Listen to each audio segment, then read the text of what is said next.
오늘 생명의 양식, 오늘 말씀의 분량은 이사야서 43장 14절부터 21절까지 말씀 되겠습니다. Isaiah chapter 43 verses 14 to 21. 이사야서 43장 14절부터 21절까지 말씀 교독하시도록 하겠습니다. 다 찾으신 줄로 알고 제가 14절을 먼저 읽겠습니다.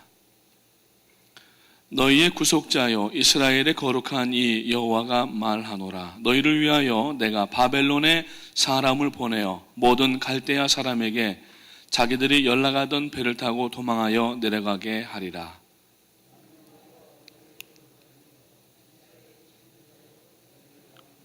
나 여호와가 이같이 말하노라. 바다 가운데의 큰 길을 큰 물 가운데에 지름길을 내고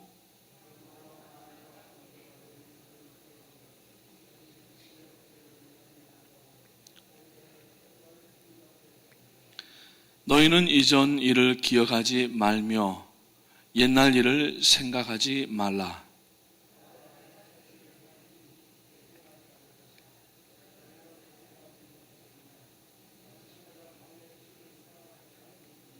장차 들짐승 곧 승냥이와 타조도 나를 존경할 것은 내가 광야의 물을 사막의 강들을 내어 내 백성 내가 택한 자에게 마시게 할 것임이라. 이 백성은 내가 나를 위하여 지었나니 나를 찬송하게 하려 함이니라. 아멘. 할렐루야.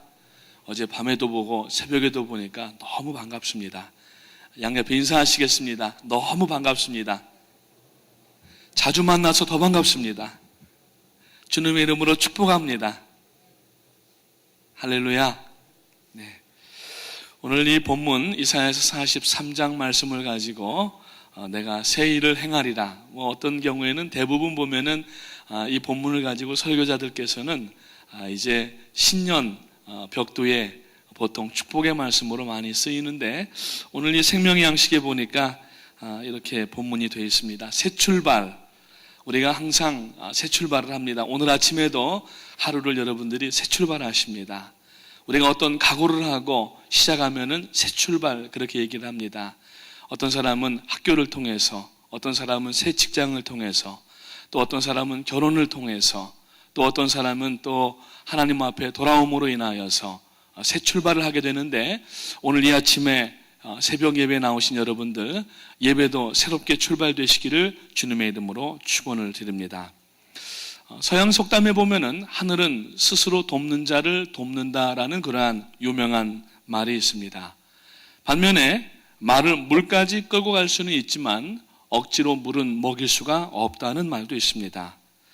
자기가 하고자 하면은 하나님께서도 그 사람을 도와주시지만 억지로 하려고 하는 사람은 하나님께서도 어쩔 수 없다. 이렇게 우리가 받아들일 수가 있기도 합니다. 이 얘기는 뭐냐면은 우리가 하기 싫은 일을 억지로 누군가 뒤에서 등 떠민다고 하는 것처럼 어려운 일은 없습니다. 만약에 평지에서라고 하면은 그래도 조금만 힘을 들이면은 한 사람 이렇게 뒤에 처지지 않게 하고 밀어서 앞에 나가게 할 수가 있습니다. 군대 가면은 군대에서는 구보라고 하는 걸 합니다. 그 구보를 할 때에 완전 군장을 하고 뛰게 되는데 몸이 약한 군인들은 뒤로 처지게 됩니다. 그러면은 다른 동료 병사들이 그 사람의 여러 가지 군장들을 대신 매주고 총을 매주고 심지어는 철모까지 들어주고 양쪽에서 부축해서 걸어갑니다. 뛰어갑니다. 그런데 만약에 사다리를 우리가 올라가는데 사다리를 올라가고 싶은 마음이 없는 사람을 밑에서 받쳐 올려서 올린다고 하는 거는 이거는 아마 굉장히 힘든 일일 겁니다.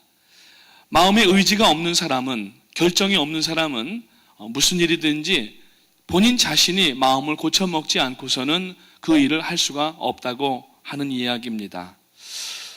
우리가 이 삶을 능동적으로 생각을 해야 되고 특히 예수 그리스도의 보혈로 구원받은 성도는 신앙생활 가운데에 우리가 구원받은 성도로서 첫째는 예배 가운데 자원하는 마음으로 기쁜 마음으로 willingly and joyfully 예배 가운데 나와야 됩니다. 근데 구원은 받아놓고 예배가 억지로 마지 못해서 출석을 부른다고 하니까 나오고, 안 나오면 교구장님들이 전화하니까 또 나오시고, 아니면은 목사님이 또 전화하시니까 나오시는 것이 아닙니다.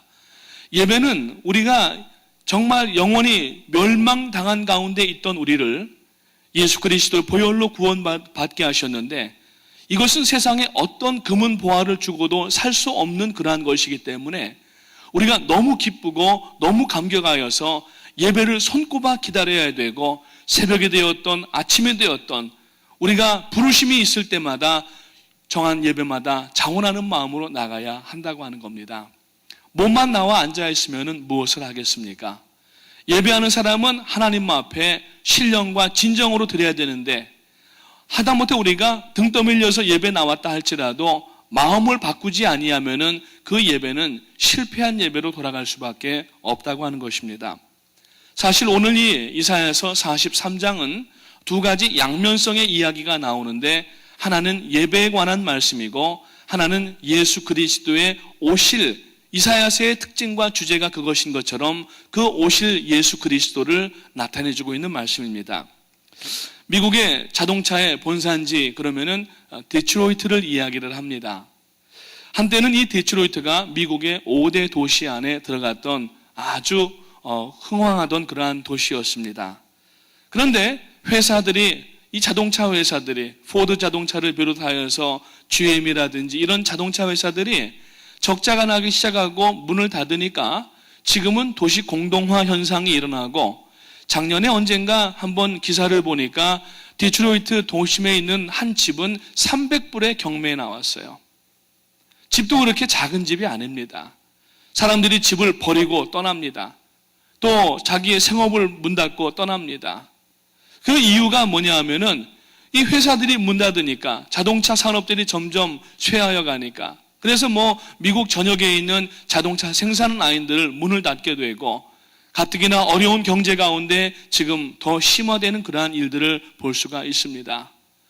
여러분, 자동차 회사들의, 제가 전문가는 아니지만은 이렇게 어깨너머로 기사를 통하여서 본 내용들을 보게 되면은 이 미국의 자동차 회사들이 어려운 이유는 물론 약간의 기술적인 문제로 다른 외국에서 들어오는 차들과 경쟁해서 뒤로 밀리는 경우들이 있지만은, 가장 중심적인 내용은 뭐냐면은 그 회사에 일을 하는 근로자들이 의료보험이라든지 보장하는 모든 그러한 베네핏들은 신경을 쓰면서 정작 그 일을 해야 되는 시간에 일을 하지 아니하고 자기들의 그 베네핏에만 관심을 두고 회사와 그 노조가 그 맞서 싸울 때에 결국에는 회사가 이것을 진행해 나갈 수 없다고 판단하고 생산 라인을 문을 닫아버리고 있다는 얘기입니다.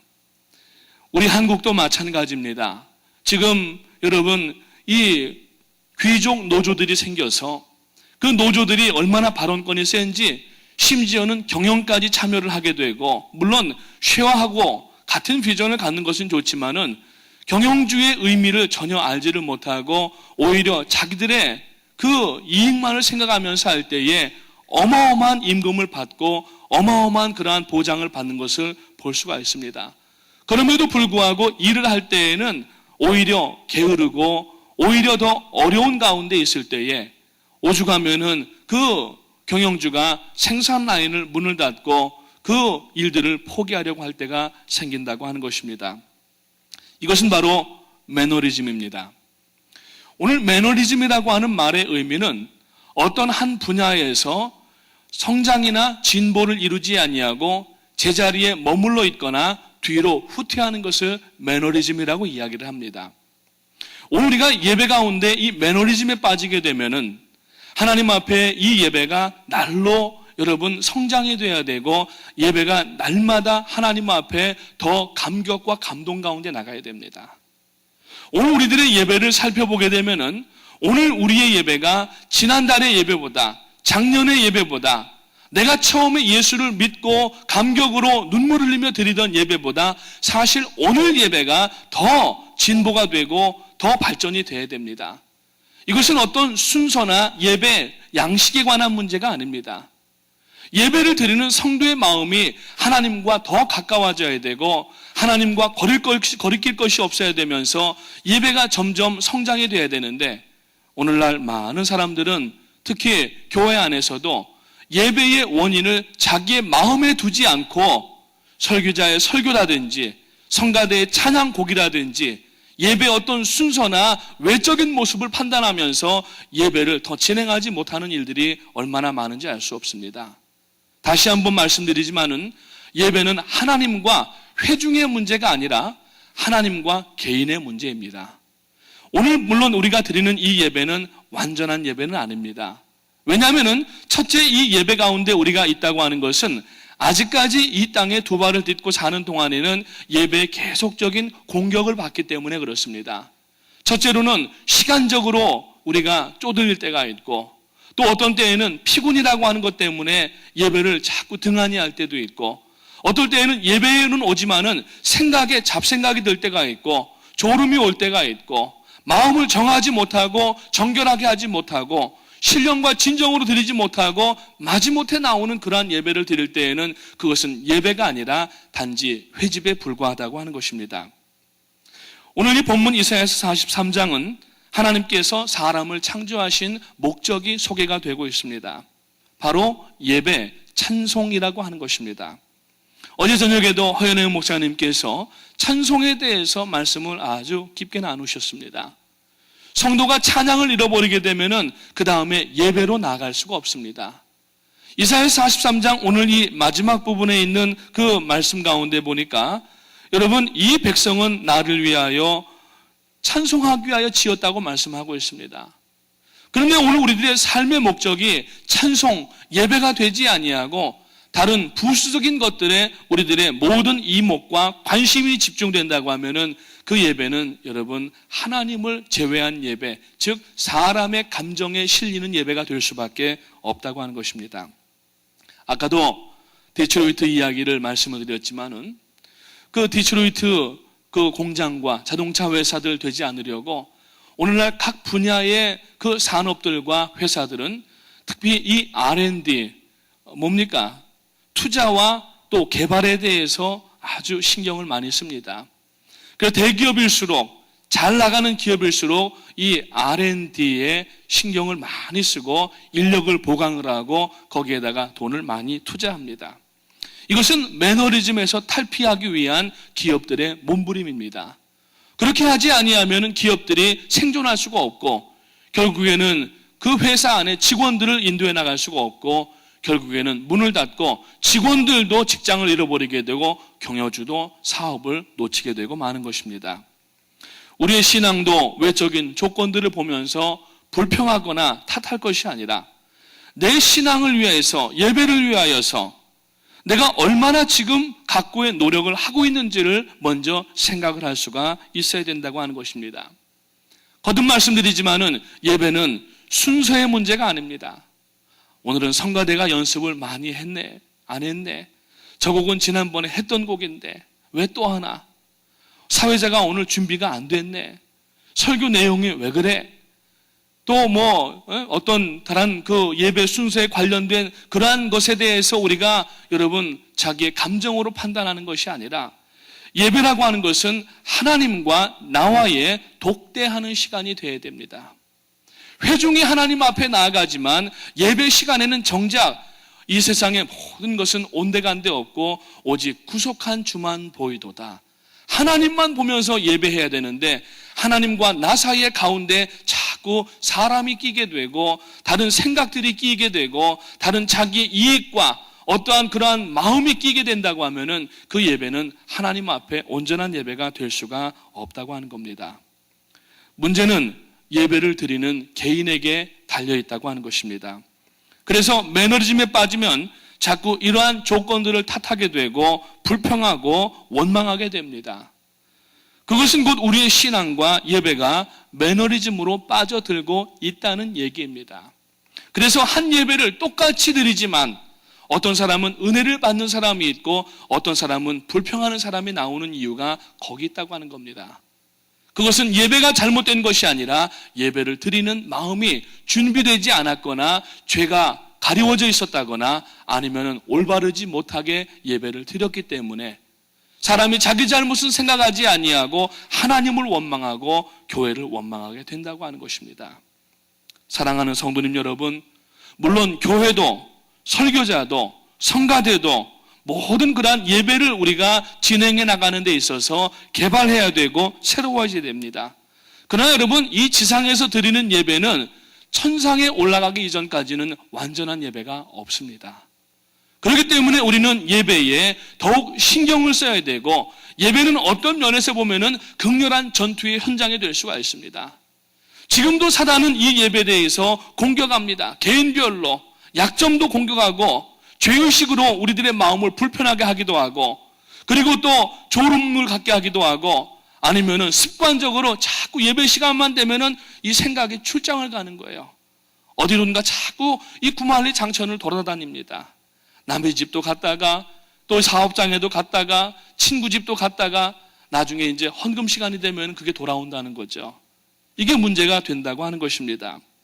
그러나 개인의 마음과 자세가 바로 세워지지 않으면은 어떤 완전한 예배도 한 개인에게 만족을 줄 수가 없습니다. 그러나 한 가지 중요하게 알아야 되는 것은 예배는 내 만족이 아닙니다. 예배는 하나님이 만족하셔야 됩니다. 예배는 하나님이 받으시고 하나님께서 만족하시고 하나님께서 기뻐하셔야 되는 겁니다. 그래서 여러분, 느헤미야가 말씀하기를 여호와의 기뻐하는 것이 곧 우리의 능력이요 힘이라고 말씀하는 겁니다. 우리가 어디에서 힘을 얻고 어디에서 능력을 갖습니까? 그것은 내가 어떤 기도를 많이 해서 능력을 갖고 투시를 하고 예언을 하고 방언을 하고 은사를 갖는 것이 능력이 아니라 하나님께서 내 예배를 통하여서 기뻐하시면은 그것이 곧 나의 능력이라고 말씀하는 겁니다. 오늘 여러분, 예배에 사닥다리가 놓아집니다. 야곱이 돌베개를 잠자고 자다가 그 꿈에서 보니까 하늘에서부터 땅까지 그 사닥다리 하나가 놓여졌는데 천사가 오르락 내리락 했다고 했습니다. 지금 오늘 우리들의 예배에는 눈에 보이지 아니하는 사닥다리가 이곳에서부터 하늘까지 연결이 되어 있고, 우리의 예배를 지금 우리가 올라가야 되는데, 아까 앞서 말씀드렸던 것처럼 사람이 평지는 등 떠밀어서 억지로 가게 할 수 있을지 모르지만 사다리는 여러분 우리가 밀어서 올라갈 수 있는 문제가 아니에요. 저같이 좀 몸무게가 나가는 사람들은 밑에서 받쳐 올리려고 해도 제가 안 움직이면 아무리 떠밀어도 못 올라갑니다. 여러분, 오늘 여러분의 예배를 갱신하십시오. 여러분의 예배의 현 주소를 한번 짚어보시기 바랍니다. 내 예배가 날이 갈수록 달이 갈수록 해가 갈수록 발전되고 하나님을 더 깊이 만나고 하나님께 영광을 돌려줘야 되는데, 그렇지 못하고 오늘 10년 전, 20년 전, 오래전에 예수님을 만났을 때 오히려 그때보다 퇴보한 예배가 되지는 않고 있는지를 살펴보시면서 오늘 이 본문에서 예배에 대해서 말씀하시는 주님의 음성을 들으시고 여러분의 예배가 회복되시기를 다시 한번 축원합니다. 그래서 오늘 이 말씀 가운데 19절에 보니까 보라, 내가 새 일을 행하리니 이제 나타날 것이다. 너희가 그것을 알지 못하겠느냐? 내가 반드시 광야의 길을 사막에 강을 내리라고 말씀을 합니다. 자, 첫 번째로 과거에 실패한 예배는 잊어버리시기를 바랍니다. 물론 우리가 과거가 중요합니다. 역사가 중요한 것은 과거에 잘한 것과 잘못한 것을 우리가 살펴보고, 한 개인이나 공동체나 국가가 잘못된 과거에 우리가 답습을 하지 않기 위하여서 역사를 공부하는 겁니다. 물론 역사를 특별히 재미있어서 공부하시는 분도 있지만은 역사 시간에는 얼마나 외워야 될 게 많은지 모릅니다. 연대도 외워야 되죠. 또 사건도 외워야 되죠.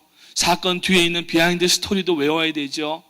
사실 어떻게 보면은 역사는 굉장히 불필요한 것 같지만은 역사를 바로 알지 못하면은 미래에 똑같은 일을 답습하게 되고 점철을 밟다가 보면은 결국 시간 낭비가 되고 발전과 성장이 더디될 수밖에 없다고 하는 겁니다. 한 국가가 역사에 잘못된 일을 반복하게 되면은 그 국가는 이 지상에서 다른 국가들과 경쟁력에서 뒤로 밀릴 수밖에 없다는 얘기입니다. 오늘 우리들의 예배가 과거에 실패한 예배 시간에 은혜 받지 못하고 예배 시간에 우리가 참 졸기도 하시고 예배 시간에 우리가 잡생각으로 시간을 보낼 때가 있었던 것을 여러분들이 기억하실 겁니다. 전혀 시치미를 떼고 계시니까 저만 그랬던 것 같습니다. 여러분, 예배 시간을 한번 돌아보십시오. 여러분들이 얼마나 예배 가운데 감격하면서, 감격한 예배의 특징은 얼굴에 기쁨이 있고 눈에는 감격의 눈물이 있는 것입니다. 그리고 찬송 소리가 울려 퍼지고, 그리고 여러분, 우리 교회 같은 오순절 교회에서는 손을 들고 찬양하면서 여호와의 이름을 부르게 되는 것입니다.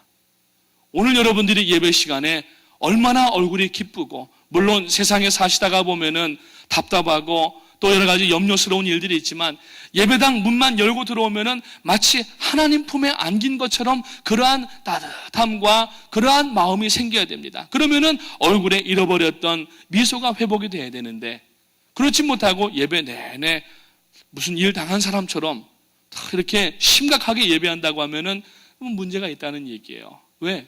우리가 여러분 구원을 받은 성도들입니다. 하나님의 나라를 유업으로 받은 성도이기 때문에 이 세상에 아무리 뒤로 넘어졌는데 코가 깨지고, 여러분 아무리 그러한 어려운 일이 있다 할지라도 구원만 생각하면은 기뻐해야 되고 춤을 춰야 될 판인데, 예배당에 와서도 정색을 하고 아무리 이 우스갯소리를 해도 예화를 들어도 웃지도 않고 그냥 이렇게 째려보시는 분들이 계세요. 그러면요, 설교자들은 등 뒤에서 땀이 조르륵 흘러내려갑니다. 맞장구도 치셔야 되고 아멘도 하셔야 되고 할렐루야도 하셔야 되는데, 도대체 무슨 마음을 가지고 계시는지 여러분 하나님 앞에 그 마음을 열어보이지 아니하신다고 하면은 오늘 예배의 현주소가 어디인지를 다시 한번 살펴보아야 됩니다. 이 예배학적인 개념에서 오늘 이 18절 본문을 보게 되면은 너희는 이전 일을 기억하지 말며 옛 일을 생각하지 말라. 실패했던 예배는 이제 다 흘려버리시기 바랍니다. 문제는 나의 오늘 예배의 현주소를 다시 한번 깨닫고 하나님과 기쁨의 감격의 예배로 나아가서 하나님을 얼싸안고 하나님의 냄새를 맡으시고 하나님의 아버지 하나님의 그 사랑을 체온을 여러분 우리가 온기를 받는 예배가 되어야 될 줄로 믿는 것입니다. 그래서 예배에는 실패했던 생각을 빨리 버리고 우리가 바로 이 예배에 대한 패러다임 시프트를 해야 됩니다. 생각의 변환을 가져야 됩니다. 오늘 여러분들이 예배에 대해서 그냥 어제 드린 예배, 작년에 드린 예배, 지난달에 드리던 예배 이걸로 만족합니다. 그렇게 생각하신다고 하면은 큰 오산입니다. 과거는 빨리 정리할 수 할수록 앞으로 전진하기가 좋습니다. 오늘 여러분 우리가 고질적인 예배 실패의 원인이 무엇입니까? 아까도 말씀을 드렸지만은 특히 졸음을 조심하셔야 돼요. 여기서 뵐 때는 물론 다 이렇게 보이시지만은 눈을 감고 계신지 뜨고 계신지는 모를 때가 있습니다. 근데 가끔 이렇게 회중석에서 예배를 드리다 보면은 어떤 분들은 눈을 뜨고 계신데 코를 고는 분들이 계시더라고요. 아주 재미있게 주무시고 얼마나 달게 주무시는지 몰라요. 물론 피곤하시니까 하나님 품에 오시니까 너무 포근해서 고된 세상의 일 가운데 이민생활 가운데 따뜻함을 느껴서 그러실 수 있지만은 한두 번이지 예배 시간마다 오셔가지고 아멘 대신에 이러시면은 곤란하다는 얘기입니다. 졸음을 쫓아내시기 바랍니다. 그래서 어떤 분은 졸음 마귀라고까지 이야기를 합니다. 잡생각을 버리시기 바랍니다. 사람은 마음을 들키질 않으려고 합니다. 또 우리가 남의 마음은 들여다볼 수가 없습니다. 그러나 하나님은, 살아계신 하나님은 불꽃 같은 눈동자로 우리들의 마음의 중심을 감찰하시는 하나님이십니다. 몸만 나와 있는다고 예배가 아닙니다. 아무리 좋은 컴퓨터 하드웨어가 있다 할지라도 그 하드웨어 가운데 소프트웨어가 없으면은 그 컴퓨터가 무용지물입니다. 아무런 출력도, 아무런 요새에서는 인터넷도 할 수가 없습니다. 아무런 도움이 안 됩니다. 오늘 몸은 와 앉아 계시지만 생각은 자꾸 다른 곳에 나가지 마십시오. 몸이 있는 곳에 생각을 거기에다가 고정시키게 되시기를 주님의 이름으로 축원합니다. 준비되지 않은 예배, 회개되지 않은 예배, 급한 마음, 빨리 떠나야 되는 예배, 원한의 마음, 불화했던 것들, 여러분 이러한 모든 특히 예배를 드리는 파스튜어도 생각을 해봐야 됩니다. 우리 교회 예배는 특히 의자가 너무 코지합니다. 얼마나 안락한지 몰라요. 그래서 조금 피곤하면 사실 등도 약간만 고개를 뒤로 하면은 받쳐주니까 잠자기도 좋고 의자도 푹신하고 등도 그냥 푹 이렇게 쌓는 것 같아요. 그러나 여러분, 등을 곧 세우시기 바랍니다. 그리고 여러분, 말씀에 귀를 기울이시기 바랍니다. 조금만 뒤로 이렇게 린아웃 하게 되면은, 뒤로 기대게 되면은 자신도 모르는 사이에 그냥 잠에 빠지게 되고, 그렇게 되면은 여러분 얼마나 힘든지 알 수가 없습니다. 예배 자체가 힘들어진다는 얘기예요. 지난 모든 예배, 잘못된 예배, 성공하지 못했던 예배의 기억은 다 씻어버리시고 이제 여러분 예배 가운데 기쁨으로 여호와 앞에 나가시기를 주님의 이름으로 축원합니다. 하나님 앞에 기쁨으로 나아가시면서 오늘 우리에게 구원의 복을 주시고 오늘 우리들의 삶을 가능하게 하시고 비록 오늘 우리들이 하나님 앞에 육신적으로 볼 때에는 부족한 것들이 많이 있지만은 영혼을 생각할 때, 구원을 생각할 때에는 더 이상 필요한 것이 없습니다. 하나님 영광 받아 주시옵소서. 이렇게 여러분 우리가 생각을 하면서 기쁨으로 나아가는 거예요. 여러분, 복이 있는 사람이 우는 것이 아니라 웃어야 복이 오는 겁니다. 옛날에 코미디 프로가 있었어요. 한국에 있을 때, 어릴 때. 그 주일 저녁에 했던 것 같은데 웃으면 복이 와요. 뭐 이런 게 있었습니다. 돌아가신 이 코미디언들, 유명한 한국의 원로 코미디언들이 또 나오시던 그 프로그램이었는데 웃으면 복이 와요. 예배 가운데 갈치자 만드시고 심각하게 예배드리지 마시기 바랍니다. 우리는 구원의 하나님 앞에 나왔기 때문에 우리가 하나님 앞에 구원을 받았기 때문에 일단 여러분 육신적이고 세상적인 것들은 다 십자가 앞에 내려놓으시길 바라고 하나님 앞에 웃는 얼굴로 나오게 되시기를 주님의 이름으로 축원합니다. 교육학에 보면은 피그말리온 효과라고 하는 것이 있습니다. 피를 말리는 효과가 아니라 피그말리온입니다. 하버드 대학에 있는 한 교육학 교수님이 개발한 것인데 선생님이 학생이 좀 문제아가 있고 또 이렇게 좀 학습이 더딘 학생들이 있으면은 야단치고 체근하고 그러면은 학습 능률이 안 올라갑니다. 근데 선생님이 아이를 붙잡고 그래 잘했다 그러면서 열심히 가르치고 아이를 격려하게 되면은 아이의 실력이 계속 향상되고 아이가 그 선생님이 원하는 곳까지 이렇게 올라간다는 것입니다. 바로 피그말리온 효과입니다. 그것의 여러분 중심적인 내용은 뭐냐면은 그 학생의 지금을 보지 말고 잘 되어져서 열심히 공부하고 사실 학교에서 가장 큰 목적은 뭡니까? 학생이 공부 잘하는 거예요. 오늘 하나님이 우리들에게 원하시는 것은 우리들의 현실과 상황을 바라보시는 것이 아니라 우리가 장차 어떻게 하나님 앞에 예배를 드릴 수 있는가 하는 그것을 바라보시면서 하나님은 기뻐하시는데 스스로 낙심하는 가운데 우울하게 예배에 나오시면은 그 예배가 하나님의 영광을 돌리지를 못한다고 하는 겁니다. 하나님은 오늘 분명하게 말씀하십니다. 보라, 내가 새 일을 행하리라. 예배는 절대적으로 하나님의 도우심이 없이는 성공할 수가 없습니다. 하나님은 우리를 웃게 하시는 하나님이십니다. 왜냐하면 우리 안에는 평안이 있기 때문에 그렇습니다.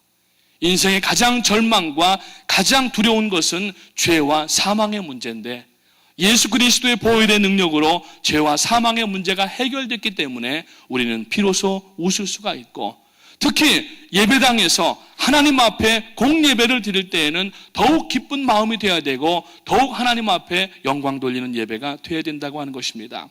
두 번째로 예배를 하고 나서 이제는 일어나시기 바랍니다. 오늘 19절에 보니까 반드시 내가 광야의 길을 사막의 강을 내리라고 말씀합니다. 이 말씀은 하나님께서 이제 일하시겠다는 얘기예요. 전에는 일을 안 하신 하나님이 아닙니다. 계속 일하신 하나님이십니다. 그러나 이 일하신 하나님이 역사하시는 사람은 예배를 통하여서 결정을 하고 예배에 이어지는 삶을 나가는 사람에게 일을 도와주시는 하나님이시라고 하는 겁니다. 그래서 서양 속담을 처음 서두에 소개해드렸지만은 하늘은 스스로 돕는 자를 돕는 것이라고 돕는다고 하는 말씀은 오늘 우리가 예배를 결정을 하고 하나님 앞에 기쁨으로 나아가고 성공적인 예배를 드릴 때에는 이 예배의 연장이 바로 세상의 삶으로 연결이 될 수가 있다고 하는 겁니다. 사람은 일해야 삽니다. 일하지 않고 사는 사람은 없습니다. 그런 사람이 있다고 하면은 그 사람은 아마 사기꾼일 수 있고 그 사람은 아마 도둑놈이 될 수가 있습니다. 그래서 유대인들은 자녀에게 아무것도 가르치지 않는 것은 아이들에게 약탈과 도둑질을 가리키는 것과 같고 저를 흉악범으로 키우는 것이다라고 얘기합니다. 예배를 성공적으로 드리는 성도는 게으르거나 나쁜 일을 할 수가 없습니다. 예배라고 하는 것은 예배 시간만 드려지고 끝나는 것이 아니라 이 예배가 우리들의 삶 속으로 연장이 돼야 되는데, 물론 예배 삶 속에서 매 시간마다 우리가 예배의 포맷을 가지고는 할 수가 없지만은 예배에 우리가 결단한 마음을 가지고 삶을 살고 기도하는 마음으로 살고 찬송하는 마음으로 살면은 그것은 하루 종일 하나님 앞에 예배하는 자세가 될 수가 있다고 하는 겁니다. 데살로니가 후서에 보니까 바울 사도가 이렇게 얘기합니다. 일하기 싫은 자는 먹지도 말라. 오늘 여러분, 우리가 일하지 아니하고 먹어서는 안 됩니다. 일을 해야 되는데 그 일은 뭐냐면은 예배를 통한 기쁨으로 인한 결단을 이야기를 하고 있는 것입니다. 오늘 여러분, 헤르만 바빙크라고 하는 한 신학자는 하나님의 큰일, 매그날리아 데이라고 하는 책 가운데에서 하나님은 지금 일하시는 하나님이시다. 바로 독생자 예수 그리스도를 보내주시고 그를 인하여서 우리로 구원받게 하시는 그 구속사의 일을 구속사, 일사자입니다. 구속하시는 일을 계속 하시는 하나님이십니다. 그래서 하나님은 졸지도 주무시지도 아니하시는 하나님이시고 예수님께서도 아버지께서 일하시니 나도 일한다고 하시면서 그 구속의 일을 감당하셨습니다. 그래서 바울 사도는 빌립보서 2장에서 너희는 두렵고 떨리는 마음으로 너희의 구원을 이루라고 하는 그 이루라고 하는 것은 행위로 구원을 얻으라는 얘기가 아니라 빌립보 교회 성도들, 이미 구원받은 성도들에게 첫째, 내적으로 예배와 성결을 회복해 나가라는 얘기고, 두 번째로는 분부하신 일들, 사명, 즉 주의 일을 해야 된다는 것을 얘기를 합니다. 그래서 오늘 본문에서 보라 내가 새 일을 행하리니 이제 나타날 것이다 라고 말씀하고 있습니다. 무슨 일이 되었습니까? 광야의 길을 내시는 일, 즉 인생의 구원의 길을 말씀하시는데 이것이 바로 오실 독생자 예수 그리스도를 여러분 예언하신 말씀인 것입니다. 이사야에서 고난받으실 메시아에 대한 예언이 많이 나옵니다. 바로 이 지금 우리가 읽었던 이 43장에서 10장만 뒤로 가게 되면은 예수 그리스도의 십자가의 고난까지 나와 있습니다. 여러분, 메시아의 탄생을 예언하셨고 그의 사역을 예언하셨고 어떻게 죽으시고 부활하시는 것까지 말씀을 합니다.